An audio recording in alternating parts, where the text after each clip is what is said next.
وہ ایک یہودی تھا، اس نے ایک مرتبہ میرے حضور علیہ السلام کو دیکھا، دیکھتے ہی میرے حضور علیہ السلام کے حسن پہ فدا ہو بیٹھا، میرے حضور علیہ السلام کے چہرہ انور پہ قربان ہو گیا۔ اب یہ یہودی جہاں بھی جاتا دیگر یہودیوں کے ساتھ میرے حضور علیہ السلام کے حسن کی تعریف بیان کیا کرتا تھا۔ کہا میں نے ایک مرتبہ مسلمانوں کے نبی کا چہرہ دیکھا ہے، وہ جو حسن ہے وہ میرے دل میں سما گیا۔ یہودی ہے، اس نے ایک مرتبہ میرے کریم نبی علیہ السلام کا چہرہ دیکھا، میرے حضور علیہ السلام کے حسن کا جو نقشہ تھا نا اس یہودی کے دل میں سما گیا۔ اب یہ یہودی جہاں بھی جاتا، کہیں بھی جاتا، دیگر یہودیوں کے سامنے میرے حضور علیہ السلام کے حسن کی تعریف بیان کیا کرتا تھا، کہتا بڑا سونا ہے مسلمانوں کا نبی، بڑا حسین ہے مسلمانوں کا نبی۔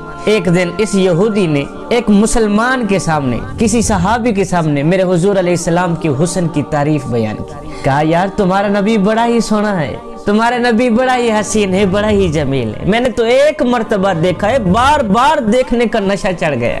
صحابی نے کہا یہودی میاں اگر میرے نبی کا چہرہ تجھے بھا گیا ہے، اگر میرے نبی کا حسن تیرے دل میں چھا گیا ہے تو پھر کلمہ پڑھ کر میرے حضور علیہ السلام کی غلامی میں آ جا، پھر ساری زندگی میرے حضور علیہ السلام کا چہرہ ہی تکتے رہنا۔ اس نے کہا کلمہ تو پڑھوں گا، پہلے میں کچھ نہ کچھ دیکھوں گا کہ صرف باہر سے ہی سونا ہے، صرف باہر سے ہی خوبصورت ہے یا اندر بھی کچھ ہے۔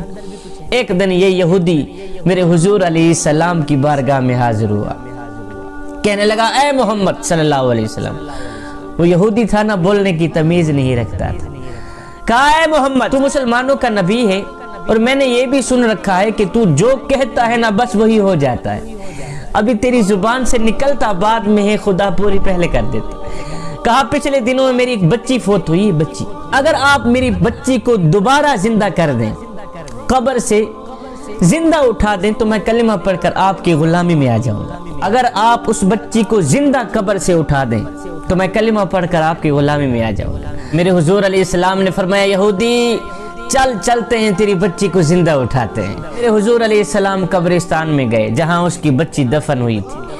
میرے حضور علیہ السلام نے فرمایا کون سی قبر ہے؟ کہا یہ سامنے قبر پڑی۔ میرے حضور علیہ السلام نے کہا کہ قبر سے مٹی ہٹائیں۔ میرے کریم نبی علیہ السلام نے دونوں ہاتھ اٹھائے، عرض کیا میرے کریم رب تو نے اس کو ہدایت تو دی ہے دین پہ آنے کی، اس کو ہدایت تو دے دی ہے، اب اس کا نصیب بھی اچھا فرما کے یہ کلمہ پڑھ کر میری پکی پکی غلامی میں آ جائے اور اپنی ساری زندگی تیرے دین کے نام پہ وار دے۔ میرے کریم رب اس کی بچی کے اندر دوبارہ روح ڈال دینا، پھر سے کھڑا کر دے، ایک بار اس کی بچی کے اندر دوبارہ روح ڈال کے ایک بار کھڑا کر کے اس یہودی کو دکھا دے۔ ابھی اس یہودی نے قبر کی ساری مٹی اکھاڑی نہیں تھی کہ نیچے بچی نے آنکھ کھولی، دیکھا سامنے میرا باپ کھڑا ہے، قبر سے باہر نکلی، میرے حضور علیہ السلام کو سلام پیش کیا۔ میرے حضور علیہ السلام نے فرمایا بچی اپنے باپ کے ساتھ جانا چاہتی ہے تو؟ جب وہ بچی زندہ کھڑی ہوئی نا تو میرے کریم نبی علیہ السلام نے فرمایا بچی یہ سامنے تیرا باپ کھڑا ہے، کیا تو اس کے ساتھ زندہ گھر میں جانا چاہتی ہے؟ تو اس بچی نے کہا نہیں حضور، میں ہرگز اپنے باپ کے ساتھ نہیں جاؤں گی، اس لیے کہ میں نے باپ سے زیادہ اپنے خدا کی ذات کو عزیز سمجھ رکھا ہے اور دنیا داری سے زیادہ آخرت کو عزیز سمجھ رکھا ہے۔ حضور میں نے اپنے والدین سے کہیں زیادہ خدا کی ذات کو اچھا پایا ہے اور دنیا داری سے کہیں زیادہ آخرت کو اچھا پایا ہے۔ اللہ اکبر، لہٰذا میں اپنے باپ کے ساتھ ہرگز نہیں جانا چاہوں گی۔ اس کے بعد پھر سے بچی کے اندر سے روح نکلی، بچی فوت ہوئی، پھر اس کو دفنایا گیا۔ یہ دیکھنے کے بعد وہ یہودی قدموں پہ گرا، گر کر کہنے لگا یا خدا جس نبی کی دعا کے صدقے تو نے میری مردہ بچی زندہ کی ہے، اب اسی نبی کے قدموں کی خاک کے صدقے مجھے دین جیسی دولت بھی عطا کر دے، میں ساری زندگی نبی نبی کرتے ہوئے گزاروں گا۔ اللہ اکبر، کلمہ پڑھ کر وہ یہودی مسلمان ہو گیا۔ تو آخر میں جوانوں کو ایک سبق دے کے جاؤں گا، جوانوں میرے حضور کے نام پہ قربان ہو جاؤ، بس میرے حضور کے مقام پہ قربان ہو جاؤ، میرے حضور کی عزت پہ قربان ہو جاؤ، آپ کی عظمت پہ قربان ہو جاؤ، سر سے لے کر پاؤں تک میرے نبی کے جسم کے ایک ایک بال پہ قربان ہو جاؤ، بلکہ میں تو کہتا ہوں تمہارا جینا بھی محمد کے لیے ہو، تمہارا مرنا بھی محمد کے لیے ہو۔ جوانو، تمہاری اس 2 ٹکے کی دنیا داری سے میرے رب کا بلاوا تمہارے لیے بہت زیادہ اہم ہے۔ اور نادانو، اللہ کے حکم سے بڑھ کر تم دنیا داری کو زیادہ قیمتی کیوں سمجھ بیٹھے ہو؟ ایک دن سلطان محمود غزنوی دربار میں آیا نا، تمام وزراء حاضر خدمت تھے۔ تخت پر تشریف فرما ہونے کے بعد بادشاہ نے اپنی جیب سے ایک نایاب موتی نکالا، ایک وزیر کو بلایا، اس موتی کی قیمت دریافت کی۔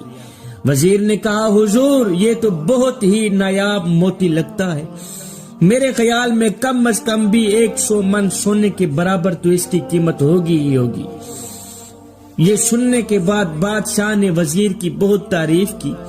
تعریف کرنے کے بعد کہا، پھر اس موتی کو توڑ ڈالیے، یہ جو قیمتی موتی تو نے پکڑ رکھا ہے نا، جو بہت زیادہ قیمتی ہے، پھر اس کو آپ توڑ ڈالیں۔ وزیر نے کہا، بادشاہ یہ آپ کیا فرما رہے ہیں؟ میں تو آپ کے خزانوں کا مالک ہوں، میں تو ایسے قیمتی موتی کو ہرگز نہیں توڑوں گا۔ توڑنا تو جہاں رہ گیا، توڑنے کا تصور بھی نہیں کر سکتا بادشاہ۔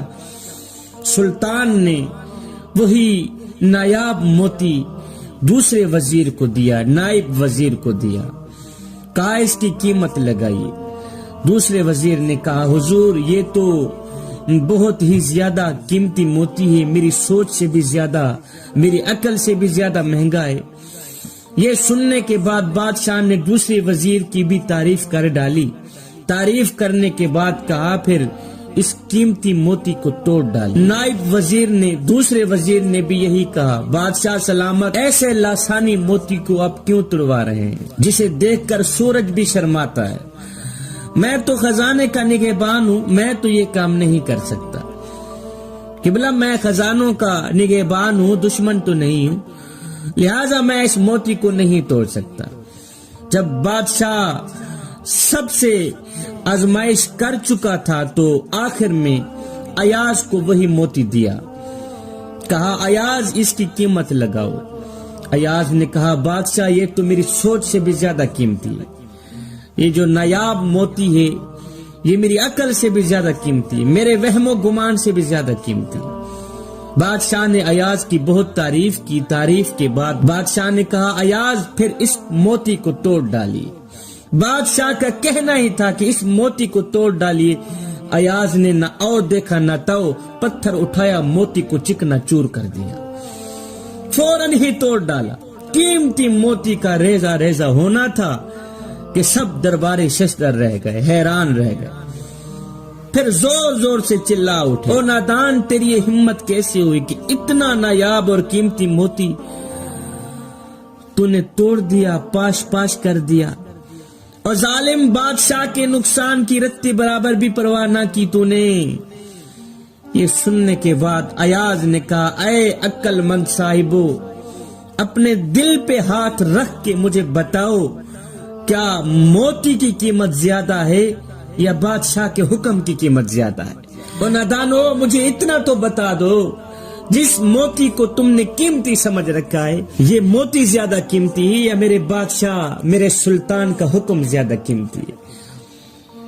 میں نے موتی کی قیمت سے بادشاہ کے حکم کی قیمت زیادہ رکھی ہے۔ تمہارا موتی قیمتی ہوگا، نایاب ہوگا، مگر میرے سلطان کے حکم کے برابر کچھ بھی نہیں۔ ایاز کی ذہانت پر بادشاہ بہت ہی خوش ہوا،